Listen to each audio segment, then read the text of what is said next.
Civil rights icon Dolores Huerta breaks 60-year silence on abuse by Cesar Chavez.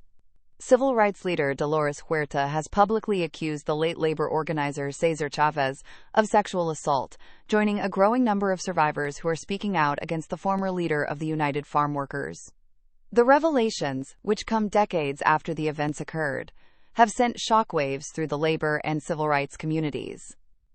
In a powerful statement released on Wednesday, the 95-year-old Huerta explained that she had kept the abuse a secret for over 60 years out of fear that the truth would jeopardize the farm worker movement she spent her life building.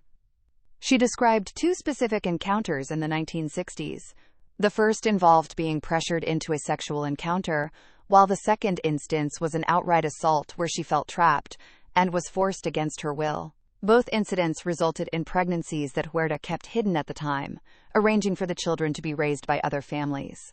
Huerta's decision to come forward was prompted by a multi-year investigation that uncovered a pattern of misconduct by Chavez, including allegations that he groomed and abused young girls and women during his tenure as union president. The investigation suggests that children as young as the 12th of May have been victims of his predatory behavior.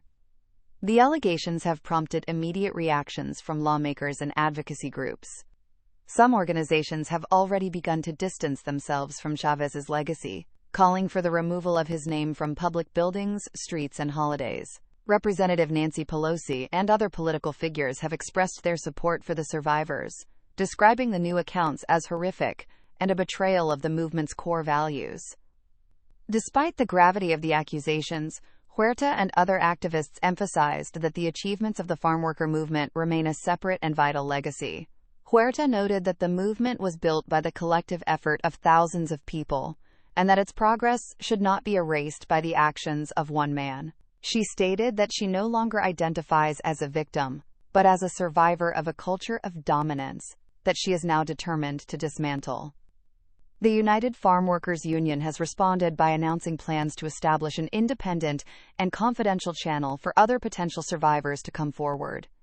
As more voices join the conversation, the labor movement faces a difficult reckoning with the personal conduct of one of its most prominent historical figures.